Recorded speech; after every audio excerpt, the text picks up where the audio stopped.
Hello, everybody. Good evening. Hi, Nestle. Welcome. Good evening, everybody. Today, we are going to talk about something personal for me, and it's like a story. It's not a big deal, uh, but it is kind of what does spirituality mean to me? How is it part of my life now, and how I give the highest value? See, I'm not spiritual like religious ceremonies, beliefs, or faiths, none of that. But in our human being, like, what is that gives us life and energy and direction and all that? What is that gives me so much of health and peace and happiness? So how we look at the world, how I look at the perspective with which I approach science and nature and the life as a whole, and human beings and animals and plants, everything, right? So it's not like some intellectual argument. No, it's kind of calming that intellect and then being intelligent at the same time and being aware of everything that's going on. So it's a lot, right? So uh, what started this topic was I was kind of thinking about what are the poems and songs and talks that kind of led me towards this, because I had about things, right? I didn't want to accept somebody else's answer, so I wanted to explore that and think about things in a much deeper way, right? All that led to catching the wisdom of ages from some of the songs. So I was writing them down, and what are the things that I listen to. Then I came to understand, oh yeah, what I do as a spirituality is something daily things and something commonsensical, something that is right in front of me. When these songs and all that they reflected, they are always pointing to that universal truth, universal reality that is there, and we're all part of that. Okay, that kind of thing. So this is something significant in the sense, if you go back to the founders of this country, United States, they use the same thing. The solace of my life is this spirituality, and they were quoting one particular book, Bhagavad Gita. But then when I was introduced to this book called American Veda by Goldberg, Philip Goldberg, I think, he talked about Eastern wisdom and all that, how the the founding fathers of this had a big impact on them. So that was very telling on me too. And then living in the United States and being told about how these things influenced the founders of this country kind of made me very curious too. So one thing led to other. Then I had to visit all the ancient wisdom, and then it was an adventure. It kind of take you on a real deep inner exploration, and then you kind of discover things that are very adventurous, very revealing to you, right? So then they come and give direction in your regular life. What is happening day to day life? What's happening within you with the setbacks or with the victories that you experience in your career? And what is your mindset? What are the moods? What are the happiness or depressions or sorrows that you go through? All those things were influenced, and then that led to real suffering that see in other patients or in your own life with your relatives and all that. At that time, this was very kind of a takes you along the ride with gentle hands and keeps you in that understanding where you are completely peaceful, and at the same time you are enlightened by the situation, by the things that are coming through you, right? So that's the wisdom comes through that kind of understanding, and you don't have to owe anything to anybody, but it is clear to you, right? It's the clarity that you get, all that added up to not suffering. For example, before all this happened, like hanging on to somebody say something to me, I get hurt, then I hang on to the hurt for a long time. But after this is gone, then you can easily see that's just a thought. It is just occurred sometime. I don't have to give much trust to it. So all that burden has dropped. So you're always here and now, and then whatever happened, you will remember, but you won't have the emotional living of that memory. Okay, you can remember that, but you don't have emotional living experience, like, right? So this is personal living experience is called qualia in the new science of consciousness, right? That qualia is something you don't have to tell anybody, but you yourself are the one who is experiencing. This is that kind of spirituality I'm talking about.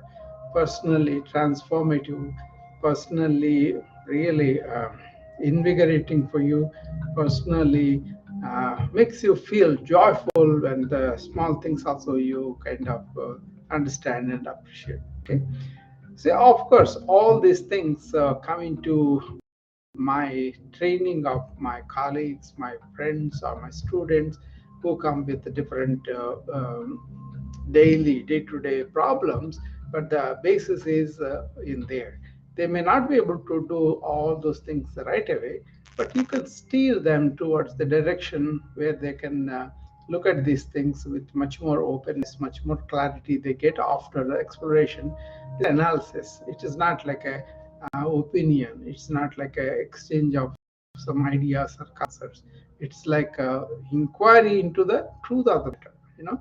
And the more you are not established in some kind of conceptual thinking, the better you will be able to receive new perceptions, and then they transform your India. So that is the solace of my life, is how I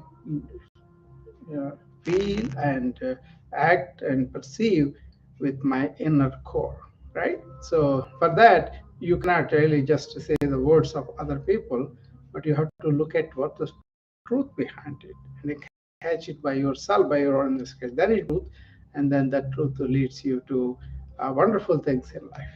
Okay, so there's a lot to talk about this, but it's a bit, it is there. Just be yourself. That not yourself. You developed a personality or you developed habits. That's not it. But your real inner core life force that you are. If you be that, for that you got to destroy your ego. That's there. But then not destroy, but understand and don't give it too much value. That kind of thing. Okay. So there are people here on the LinkedIn, and also on the web map. If, Hakeem is there, and yeah, come up, Hakeem. We can have a talk about this. And yeah, Kristen Brown is there. Dobie is there.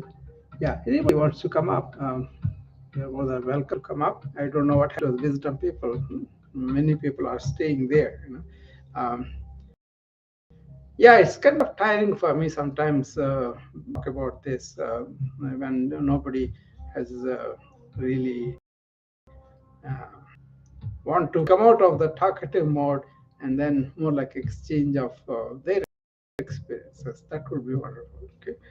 Otherwise, I can tell a little bit about it, but it's not just a talk. It's a kind of your own qualia, your own personal experience. That's what we would like to listen to. Yeah, somebody called me. So I was jotting down what are the things over the years that kind of were kind of significant events that happened and that gave the aha moments, right? Clarity has come very clearly after that. So I listed them like 17, 18 things have come. So those were very significant for me, not out of any particular text or any particular way of things, but just things that I perceived the meaning behind a quotation, or a poem, or a discussion with a colleague, or a life event, that kind of forced me to look at it. It could be not just mine, even my patients too. They teach you a lot with their own experiences. That's one thing is. When I invite people to come and discuss, I don't know, many people are shy about it, or they may not be interested in that. But then my patients are somebody who come and tell me about these profound experiences that they have, either because of the diseases that they have or because of the way they are approaching life. And I think they kind of tell everything to your doctor and to your lawyer, probably. So that was there. And also, my branch is internal medicine. So I kind of sit down with patients and spend a lot of time just to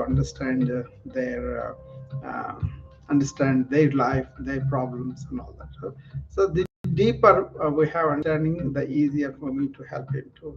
And when you listen, they kind of open up. But if you want to probe and if you want to inquire into something that they're talking about, they may not, right? So that kind of thing. So I just lend my ear and keep my mind shut, and then whatever they say, you listen without any judgment or without any conclusion. You may tell later on, this is something that you are doing, this is happening, but my opinion, my affection, my consideration for them do not go just because they are having a habit and then they are paying for it. For example, I never smoked.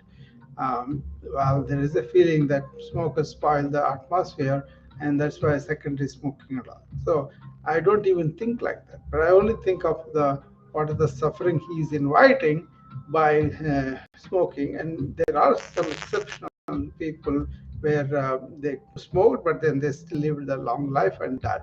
That's the based upon the genes. But many majority of people, they smoke, they hurt their lungs, they hurt their health as a whole, right?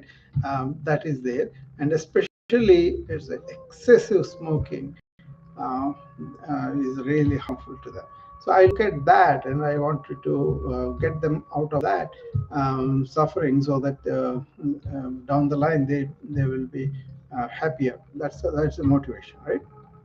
So those people, they come and when they talk about the habit, we may show them the habit can produce more suffering for them down the line, but not like judging them based on that. You understand humans, you understand their weakness, you understand why people are going there, and why they can be led to some other place where they themselves really feel like we have much more happier state inside. I don't want to go for these habits outside. That is the one thing I think not very much mentioned in people. Is they are not shown this already there, that is present in our interior, that kind of abundance. Once they discover that, I think they all the superficial things that they go after for pleasure and pain, all those things, they will drop off. That is something that is not really. It's not easy. It's not instant gratification. It's not mere pleasure. It's not temporary like the pleasure is, but it is much deeper. It is there, but we kind of pollute that, right? But once your people realize that, then you don't have to have a crutch in your life to be happy and healthy and wealthy and all that, right? So I think in a way, I consider people who touch this kind of spirituality, not being religious in the sense closed minds and not accepting other people and want people to be doing your way. That's not it. That's not spirituality for me. Which is like a open, accepting, and the giving, kind, compassion, all those things, right? But once you have that, once you feel the richness of it inside, I think you won't be going for the crutches of any sort, you know? And that's a real big deal, I think. I think we should draw more attention to that, and then because it's not something given like that, it's something that each one has to find themselves. It's very difficult. But then the people who touched it always came out and talked about it, you know. Some people use that kind of thing to manipulate people, but real spiritual people, they don't want anything from you. You know, that's a big difference between the moderns and the ancients, you know. They lived with the least things in the world. I'll tell you latest examples. I know two people out there, you know. Ramana Maharshi is one, and J. Krishnamurti one. J. Krishnamurti, especially, he lived up to 1985. He died in 1985. I was actually involved with his teaching from 83. Then he died a couple of years later. But then I read him for another 20 years or so. I kind of understood what he was talking about. And he is somebody who is very much concerned about our earth. And he used to say, our earth, our earth. So he always used the least amount that he could use for his own needs. You know, no accumulation of any things, but no anticipation of big properties and all. Somebody was interviewed by, or was sought after for guidance by the kings and prime ministers, presidents, and also ordinary common people. But he treated both of them the same way. He could go and stay in a small house.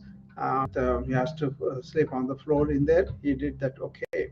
And he went to big people like Prince Charles and like England people. And then he lived in their palaces with all those amenities. He did not ask them, but they arranged it. Right? So he was completely free of this kind of uh, the world comforts and luxury and pleasure and all those things. You know? So they are so rich inside, they don't need anything outside, right? And then if not, they will leave less carbon print, very less carbon, and then deliberately so. Okay, that's the abundance joy, abundance happiness that they have, you know? But then they come out and talk to people and help them because they want to relieve the suffering. They themselves are not in suffering. They themselves are not caught in this network of whatever we create, but they're free of that. That clarity, once that comes, spirituality is the solace of my life. That's what I was going to tell you about it. And all this started with those compilations I was doing. What are the things that really led to this? And then, you know, one thing is, suppose I was reading this is the surrendering of some poems, and they were so hypnotic, not just to listen, music and all that fantastic, not that, but the things that you kind of embark on inquiry and discover the clarity for understanding that kind of thing, right? So that is kind of, no matter what is going on in the life, as a doctor, as a clinic administrator, or hospitalist, or informative, a lot of things I was doing, right? But this inner inquiry, inner curiosity, and then no matter what, going to that was something you can't help it. You just do it, right? And then at the end of it, once it is clarified, it dawned on you, then the elixir that you feel is really fantastic, you know. So that's why I remember those movements. But what was that, you know? Because it is so clear cut from what we are experiencing now. Okay, so that's very important, right? Anyway, I'm sorry if this sounds all mysterious. It's not, it's just understanding what is materialism, what is spirituality, how do materialism and spirituality can blend together in a way, and how is the hold of materialism going down. The spirituality is something that you arrive at because it's already there, and then how that kind of changes the priorities in your life, the perception of anything, how it kind of dampens all the suffering, but also gets you this ebb of joy and happiness from within. All these are personal, subjective. So that's why they cannot be really put in the words, even though I'm trying to explain to you why I'm doing this. As I said, the founders of this country, the founding fathers, they were very much evolved with this, and then the things that they printed on the dollar, and the Shirley MacLaine wrote a book, and she was explaining about this in her book.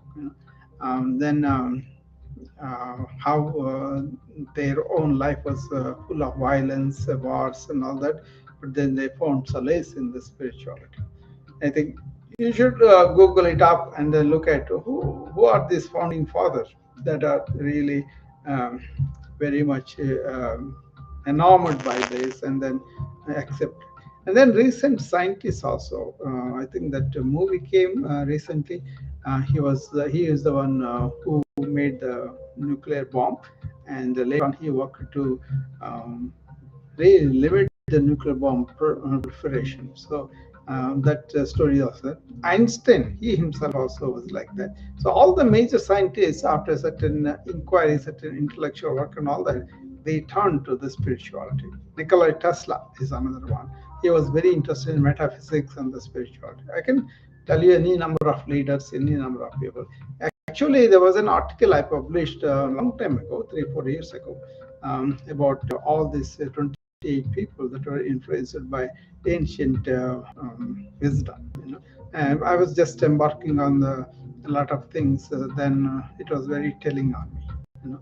So now I understand what do they mean, what it is, and all that. Why it is the solace of the life. No matter what happens in the life, you can really take it into your under your wing with this kind of clarity within you. Okay.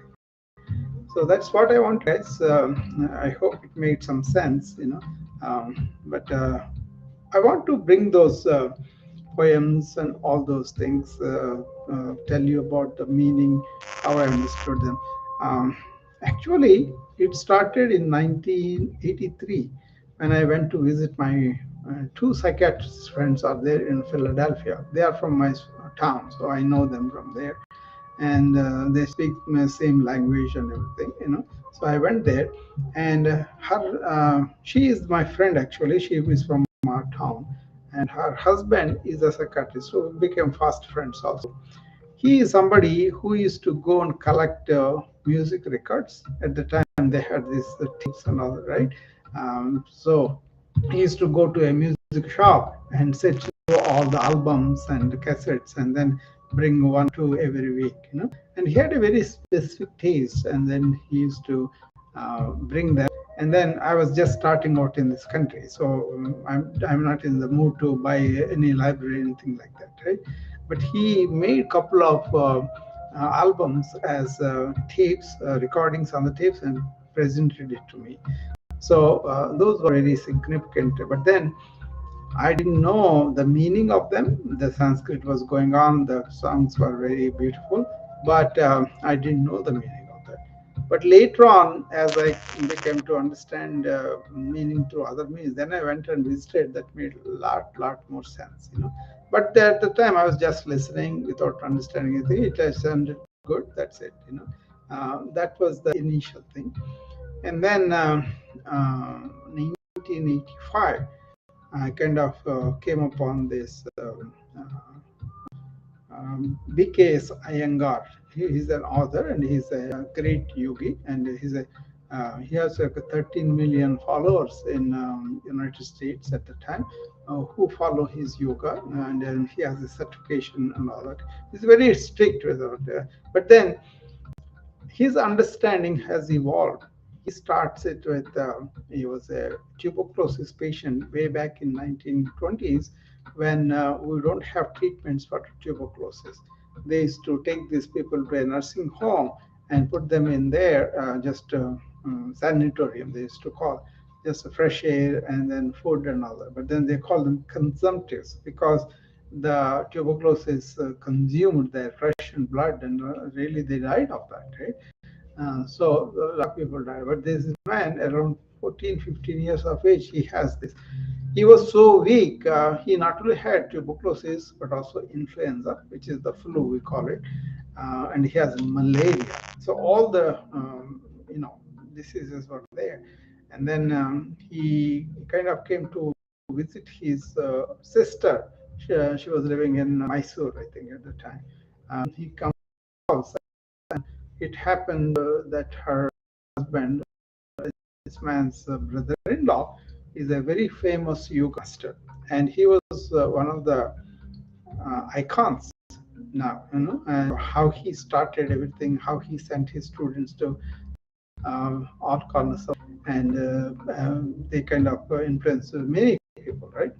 So he not only overcome this influenza and tuberculosis, but also he completely got rid of it without any medications. That's the remarkable, because they didn't have medications. Of course, if there are medications, they would have taken it, but it was not there, right?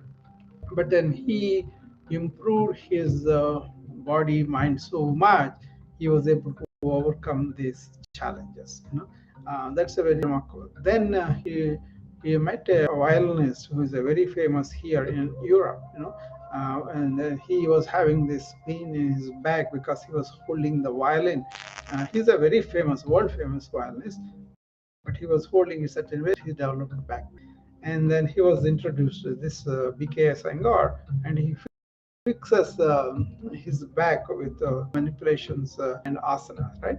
And after that, he really believes BK Sangar, and he invites him to Europe and sends him a ticket, and he goes there. And in Europe, he kind of made like a 10,000 demonstrations, and then had a school and ran teaching for a while. And then he went back to India and established a yoga ashram in Pune. That's a major city in India. And then he became world famous. Many people used to come to him, and because of this violinist really introduced him to so many people.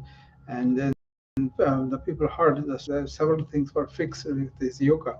Um, and even now, if I see some of his talks, they are very, very knowledgeable, revealing, and clarifying too. So, very wonderful teacher, P.K. Sengar.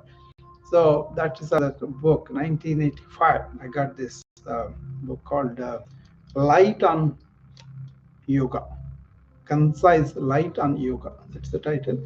And in that, he gives you a lot of routines to practice, and they are kind of to the core, very, very strict. But then if you follow his routines, if you follow what he details everything, right? But you have to do that, because I have enormous respect for him and what he did, and also knows his life story, and also what he's capable of, what he did. So kind of adopt that, right? So when I really teach yoga, usually I tend to try to adjust to the person opposite me, and then take them slowly along, which is a thing to do. Okay, don't hurt them, don't give them too much and all. But then whatever they will do it slowly, right? But his routines are so tough.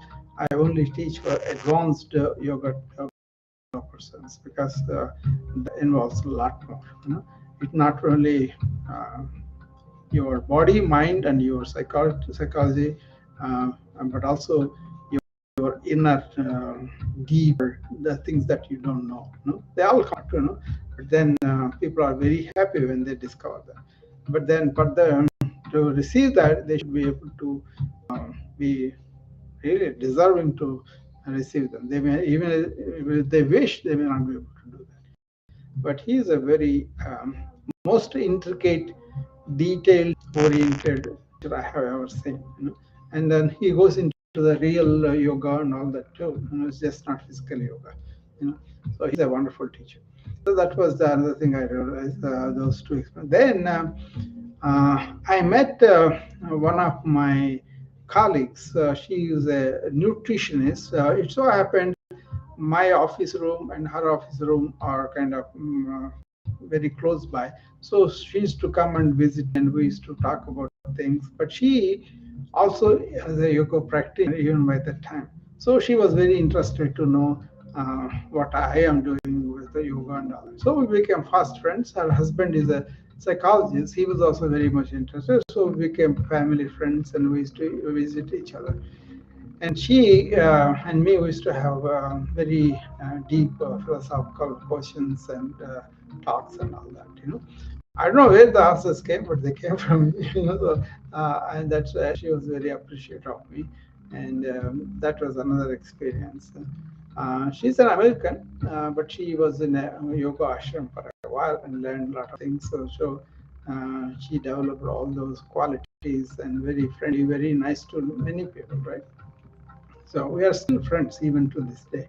Then she had two daughters and all that. We used to meet her in the airport sometimes when I'm going to conferences, and she brings her children, and then I used to meet them. A very nice relationship we have.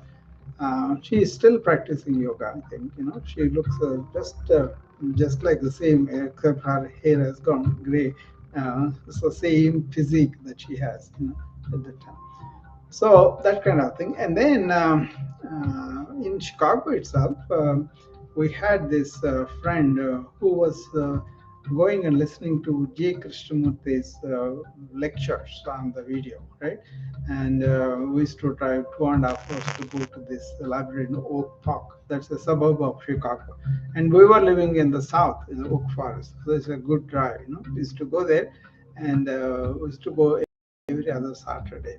And they used to have these talks where we are going to listen to them. We don't discuss them, and then we kind of observe what they said, and then we think about them on our own. So that was very, very good. That's a satsang I was talking about. And then over the years, many other things happened. These are things kind of compiling what were the breakthroughs.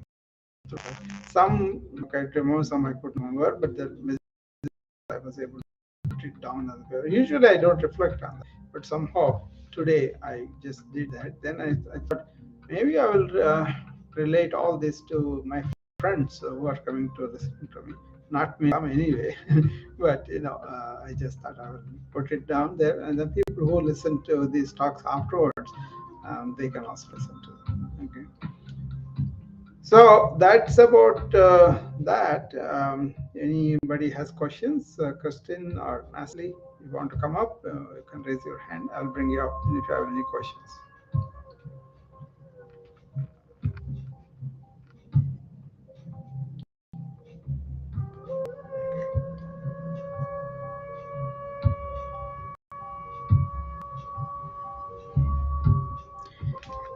As a matter of fact, we look at the crisis we have in the world is not economical, is not political, it's not materialistic, it's spiritual.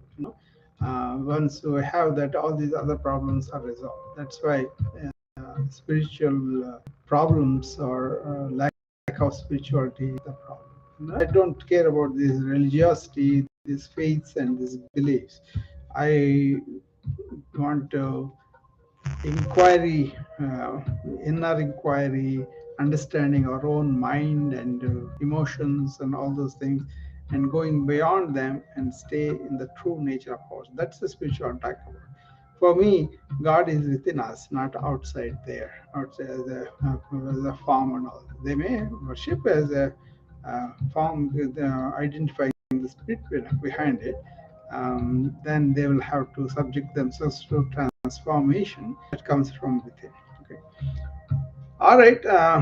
I will stop there, and then if nobody has any questions and want to come and talk about it, I will conclude the room here, and then I'll see you back tomorrow. Okay.